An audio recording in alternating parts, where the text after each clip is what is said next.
ജയ് ബാലയ്യ. നമ്മുടെ മലയാളത്തിൻ്റെ സ്വന്തം ഹണി റോസും നമ്മുടെ ബാല്യയും കൂടി അഭിനയിച്ച് കലക്കിയവടാണ് കന്നഡയിലെ വീരസിംഹ റെഡ്ഡി. ഈ നമ്മുടെ ബല്ലയുടെ അമ്മയും ഭാര്യയും എല്ലാം നമ്മുടെ ഹണി റോസ് തന്നെയാണ്. അപ്പോൾ നമ്മളെ പടത്തിന്റെ ആദ്യം തന്നെ ഒരു വില്ലൻ ലുക്കിൽ ഒരു മാന്യം വന്ന് കല്യാണം വിളിക്കുന്ന സീനാണ് എടുത്തു വെച്ചിട്ടുള്ളത്. എന്റെ വീട്ടിൽ ആർക്കും കല്യാണമൊന്നുമില്ല, വെറുതെ നിങ്ങളുടെ വീട്ടിലെ അണ്ണൻ കഷ്ടപ്പെട്ട് കല്യാണം വിളിക്കാൻ വന്നിട്ട് അണ്ണൻ തന്നെ പറയും എൻ്റെ വീട്ടിലല്ല കല്യാണം, നിന്റെ വീട്ടിലാണ്. ഇത് കേട്ട് ആൾക്കാരിൽ ഒരേ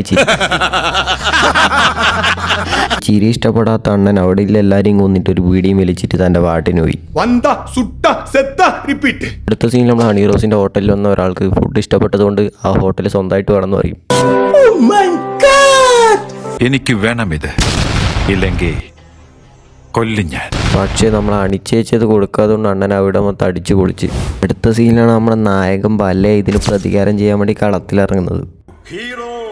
ഇവിടുന്ന് പിന്നെ അണ്ണന്റെ കുറച്ച് മാസ് ഇംഗ്ലീഷൊക്കെ ഉണ്ട്. Excuse me.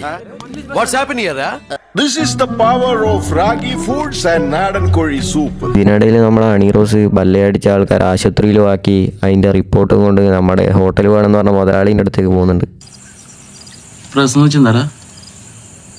അങ്ങനെ നമ്മുടെ ബല്ലയെ അയാളെയും അടിച്ച് നമ്മുടെ അമ്മയെ ഹണി റോസിന്റെ കൂടെ വീട്ടിലേക്ക് പോകും.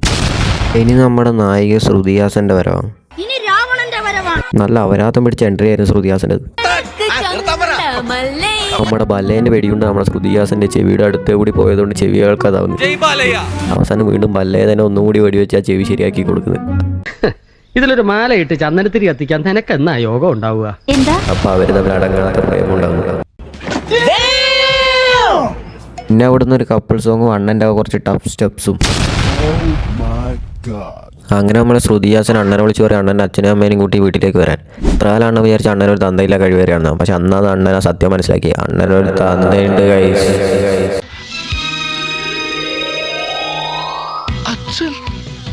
അച്ഛനും മോനുമായിട്ട് നമ്മുടെ ബല്ലേനെ അഭിനയിച്ചിട്ടുള്ളത്. ഇനി നമുക്ക് കുറച്ച് നേരം അച്ഛൻ്റെ കഥ കാണാം. റായൽസീമ പറയുന്ന നാട്ടിലെ വലിയൊരു സംഭവം നമ്മുടെ അച്ഛൻ ബല്ലയ. അളിയനും പെങ്ങളും കൂടി ഇയാളെ കൊല്ലാൻ നോക്കാണ് ഇവിടുത്തെ പ്രധാന കഥ. അങ്ങനെ ഇവർ അണ്ണാനൊക്കെ ആളെ വിട്ടുകൊണ്ടേക്കും. ഒരു 100 ആൾ വന്നാൽ അണ്ണാൻ ഒറ്റയ്ക്ക് വരുത്തും. ഒരു ദിവസം പെട്ടെന്ന് നമ്മുടെ ഹണി റോസ് അണ്ണനെ വിളിച്ചിട്ട് പറയും പെട്ടെന്നൊന്ന് ഇസ്താംബുളിലേക്ക് വരാൻ.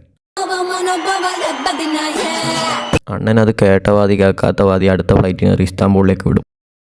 അവിടെ നിന്നാണ് അണ്ണൻ്റെ മോനുണ്ടെന്ന് ആദ്യമായിട്ട് അറിയുന്നത്. അങ്ങനെ എല്ലാ സിനിമയിലും കാണുന്ന പോലെ അണ്ണൻ അവിടെ സന്തോഷമായിട്ട് ജീവിക്കും.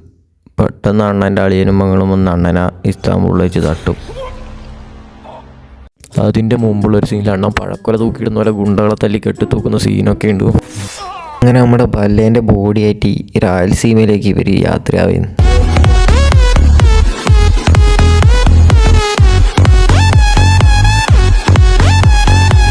ഇതിൽ നമ്മുടെ ബല്ലേനെ കൊല്ലാൻ നടക്കുന്നത് അയാളുടെ പെങ്ങൾ തന്നെയാണ്.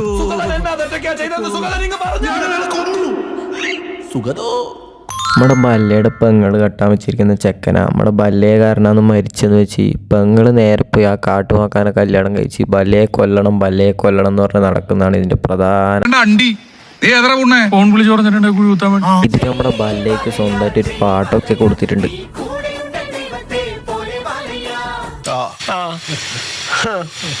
അവസാനം നമ്മളെ പെങ്ങൾക്ക് മനസ്സിലാവും പെങ്ങളെ ചതിച്ചത് പെങ്ങളെ ഭർത്താവ് തന്നെയാണെന്ന്. അങ്ങനെ കുറ്റം തോന്നി പെങ്ങൾ ബല്ലയുടെ വീട്ടിൽ വന്ന് ആത്മഹത്യ ചെയ്യും.